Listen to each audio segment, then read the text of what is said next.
Hello friends, welcome to மாங்கனி சமையல். இன்னைக்கு நம்ம மாங்கனி சமையல்ல ரொம்ப ரொம்ப டேஸ்டியான முட்டை சேமியா எப்படி பண்றதுன்னு பார்க்கலாம். ரெகுலரா நம்ம சேமியாவில் வெறும் உப்புமா தாங்க செய்வோம். ஆனா இது கூட நம்ம முட்டை சேர்த்து செய்யற போது அது பிரியாணி டேஸ்ட்ல ரொம்பவே அட்டகாசமா இருக்கும். இது காலையில பிரேக்ஃபாஸ்ட் இல்லைன்னா நைட்டு டின்னருக்கு கூட எடுத்துக்கலாங்க. டேஸ்ட்டும் ரொம்பவே சூப்பரா இருக்கும். வீட்டில் எல்லாரும் ரொம்ப ரொம்ப விரும்பி சாப்பிடுவாங்க. பிகினர்ஸ் கூட ஈஸியா செஞ்சு முடிச்சிடலாம். சரி வாங்க, இப்போ முட்டை சேமியா எப்படி பண்றதுன்னு பார்க்கலாம். முட்டை சேமியா பண்ணுறதுக்கு ஃபஸ்ட்டு ஒரு பேனில் ஒரு பேக்கெட் சேமியா சேர்த்துக்கோங்க. ஸ்டவ் மீடியம் ஹீட்லேயே இருக்கட்டும். அப்போ தான் சேமியா கருகிடாமல் ஒரே மாதிரி நல்லா வறுப்படும். முட்டை சேமியா பண்ணுறதுக்கு நான் இன்னைக்கு அணில் சேமியா தாங்க எடுத்திருக்கேன்.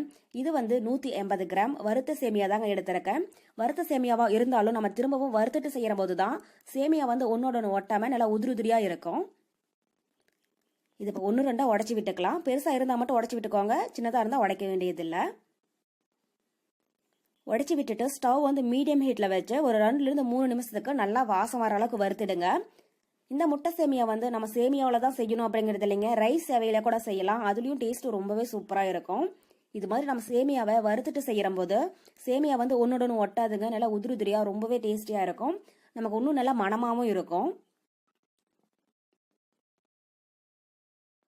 பாருங்க, இப்ப சேமியா நல்லா வறுப்பட்டு நல்லா ஸ்மெல் வர ஆரம்பிச்சிடுச்சு. இந்த ஸ்டேஜ்ல ஸ்டவ் ஆஃப் பண்ணிட்டு இதை வேற ஒரு பிளேட்டுக்கு மாத்திரலாம்.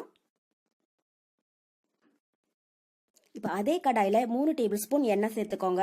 சேமியாவுக்கு எண்ணெய் கொஞ்சம் அதிகமா இருந்துச்சுன்னா தாங்க டேஸ்ட் ரொம்பவே நல்லா இருக்கும். இப்ப எண்ணெய் நல்லா சூடானதும் இது கூட 1/2 டீஸ்பூன் கடுகு உளுத்தம் பருப்பு சேர்த்துடலாம். கடுகு பொரிஞ்சதும் 2 பெரிய வெங்காயம் நல்லா மெலிசா நீளமா கட் பண்ணி வச்சிருக்கேன், அதை உள்ள சேர்த்துடலாம். நான் பெரிய சைஸ்ல 2 பெரிய வெங்காயம் எடுத்திருக்கேங்க. சின்னதா இருந்தா 3 அளவுக்கு சேர்த்துக்கோங்க. வெங்காயத்தை இது மாதிரி நல்லா மெலிசா நீளமா கட் பண்ணி சேர்த்துக்கோங்க.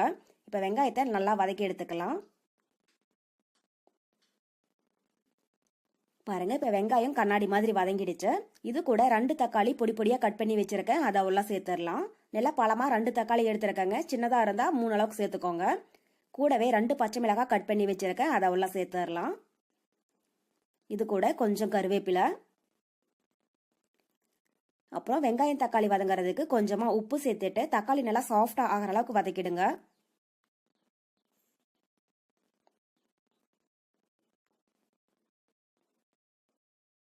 பாருங்க, இப்ப வெங்காயம் தக்காளி நல்லா சாஃப்டா வதங்கிடுச்சு. இது கூட 1 டீஸ்பூன் இஞ்சி பூண்டு விழுது சேர்த்துட்டு அதனுடைய பச்சை ஸ்மெல் போற அளவுக்கு நல்லா வதக்கிடுங்க.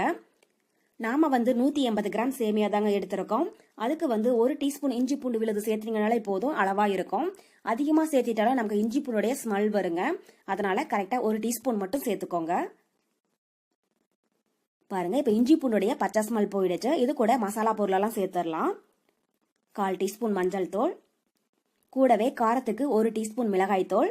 நம்ம ஏற்கனவே பச்சை மிளகாய் சேர்த்திருக்கிறதுனால மிளகாய் தூள் உங்க காரத்துக்கு தகுந்த அளவுக்கு சேர்த்துக்கோங்க. இது கூட 1/4 டீஸ்பூன் கரம் மசாலா சேர்த்துடலாம். இந்த கரம் மசாலா நான் ஃப்ரெஷ்ஷா வீட்டில் அரைச்சது தாங்க. இதோட ரெசிபி லிங்க் நான் கீழே டிஸ்கிரிப்ஷன் பாக்ஸ்ல கொடுத்துருக்கேன், நீங்க செக் பண்ணி பார்த்துக்கோங்க. இப்போ இந்த மசாலாவுடைய பச்சை ஸ்மெல் போற அளவுக்கு நல்லா வதக்கிடலாம். உங்ககிட்ட ஒருவேளை கரம் மசாலா இல்ல, நம்ம குயிக்கா செய்யணும் அப்படின்னு நினைச்சீங்கன்னா அதுக்கு பதில் சிக்கன் மசாலா கூட சேர்த்துக்கோங்க. பாருங்க, இப்ப மசாலாவுடைய பச்சை ஸ்மெல் போய் எண்ணெய் நல்லா பிரிஞ்சு வர ஆரம்பிச்சிடுச்சு. இது கூட 400 ml தண்ணி சேர்த்துக்கோங்க. நம்ம சேமியாவை வறுத்து சேர்க்கறதுனால தண்ணி கொஞ்சம் அதிகமா தாங்க தேவைப்படும். தண்ணி கொஞ்சம் கூடுதலா இருந்தா கூட அது செய்யற போது உதிரியா தான் வரும், குழஞ்சி போகாது. அதனால 400 ml அளவுக்கு தண்ணி சேர்த்துக்கோங்க, அளவு சரியா இருக்கும்.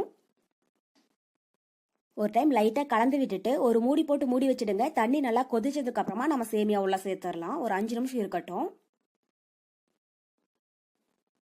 பாருங்க, இப்ப 5 நிமிஷம் போல ஆயிடுச்சு. தண்ணியும் நல்லா கொதிக்க ஆரம்பிச்சிடுச்சு. நம்ம இது கூட வறுத்து வச்சிருக்கிற சேமியாவை உள்ள சேர்த்திடுங்க. தண்ணி இது மாதிரி நல்லா கொதிச்சதுக்கு அப்புறமா சேமியா சேர்த்துக்கோங்க, அப்பதான் ஒரே மாதிரி நல்லா வெந்து வரும். சேமியா உள்ள சேர்த்துட்டு ஸ்டவ் மீடியம் ஹீட்ல வச்சுட்டு அது உடஞ்சிடாம லைட்டா ஒரு 2 நிமிஷம் நல்லா கலந்து விட்டுடுங்க. நம்ம விட்ட தண்ணிக்கும் சேமியாவுக்கும் சரியா போயிடுங்க. அதனால தண்ணி திரும்பவும் சேர்க்க வேண்டாம். ஒரு பேக்கெட்டுக்கு 400 ml தண்ணியே அளவா இருக்கும். நம்ம முட்டை சேர்க்கிற போது அதனுடைய ஈரப்பதமும் இந்த சேமியா வேகிறதுக்கு நமக்கு சரியா போயிடுங்க. இப்ப திரும்பவும் மூடி போட்டு மூடி வச்சுட்டு ஒரு 5 நிமிஷம் அப்படியே சிம்லயே வச்சுடுங்க. 5 நிமிஷத்துக்கு அப்புறமா ஓபன் பண்ணி பார்க்கலாம். பாருங்க, இப்ப 5 நிமிஷம் போல ஆகிடுச்சு. மூடி ஓபன் பண்ணி பார்க்கலாம். சேமியாவும் நல்லா வெந்து உதிரியா வந்திருக்குங்க. பாருங்க, நமக்கு சேமியா இந்த அளவுக்கு இருக்கணும். இதை ஓரமா ஒரு சைடு எடுத்து விட்டுறலாம். இப்ப இது கூட நான் 3 முட்டை உடைச்சு எடுத்து வச்சிருக்கேங்க, அதை உள்ள சேர்த்துடலாம். முட்டை வந்து நீங்கள் டைரெக்டாக இதில் உடச்சி ஊற்றாம ஒரு பவுலில் உடச்சி ஊற்றி அதுக்கப்புறமா சேர்த்துக்கோங்க. அப்போ தான் முட்டை ஓடு உள்ள விழுகாமல் இருக்கும். இப்போ இது கூட பொடி பொடியாக கட் பண்ண கொஞ்சம் மல்லி இலை தூவி விட்டுட்டு திரும்பவும் கடாயோடைய மூடி போட்டு மூடி வச்சுடுங்க. ஒரு 5 நிமிஷம் இருக்கட்டும். அதுக்கப்புறமா நம்ம கலந்து விட்டுக்கலாம். இப்போவே கலந்து விட வேண்டாம். 5 நிமிஷம் போல் ஆகிடுச்சு. ஸ்டவ் வந்து ஃபுல்லாக மீடியம் ஹீட்டில் தாங்க இருக்கணும். அப்போ தான் உள்ள அடி பிடிக்காமல் இருக்கும். இப்போ வந்து இதை லைட்டாக கலந்து விட்டுடுங்க. ஃபர்ஸ்ட்டே நம்ம கலந்து விட்டோம்னா இது சேமியோட சேர்ந்து நமக்கு உதிரியாக வராதுங்க, கொல கொலன்னு ஆகிடும். அதனால ஒரு 2 நிமிஷம் அப்படியே வச்சிருந்துட்டு அதுக்கப்புறமா இது மாதிரி கலந்து விட்டிங்கன்னா தான் முட்டை வந்து நல்லா பீஸ் பீஸாக நல்லா உதிரியாக ரொம்பவே நல்லா இருக்கும். இப்போ ஒரு டைம் லைட்டாக கலந்து விட்டுட்டு திரும்பவும் மூடி போட்டு மூடி வச்சுடுங்க. மீடியம் ஹீட்டில் ஒரு 2 நிமிஷம் இருக்கட்டுங்க. அதுக்கப்புறமா நம்ம நல்லா கலந்து விட்டுக்கலாம். ஒரு 2 நிமிஷம் இருந்தாலே போதும். பாருங்க, இப்போ 2 நிமிஷம் போல் ஆகிடுச்சு. திரும்பவும் ஒரு டைம் லைட்டாக பெரட்டி விட்டுருங்க. நம்ம சேமியாவை நல்லா வறுத்து சேர்த்துருக்கிற போது நீங்கள் எவ்வளோ நேரம் வேக வச்சாலும் அது குழஞ்சி போகாதுங்க. ஒன்னோட ஒட்டாமல் நல்லா உதிரியாக தான் இருக்கும். பாருங்க, முட்டையும் நல்லா சின்ன சின்ன பீசஸாக உதிரியாக வந்திருக்கு. இப்போ ஒரு டைம் லைட்டாக கலந்து விட்டுட்டு உப்பு காரம் பார்த்துட்டு பத்தலைன்னா கொஞ்சமாக மிளகுத்தூளும் உப்பும் தூவி விட்டுருங்க. மிளகாத்தூள் எதுவும் சேர்க்கக்கூடாது. மிளகுத்தூள் சேர்த்துக்கோங்க. டேஸ்ட் ஒன்றும் ரொம்பவே அட்டகாசமாக இருக்கும்.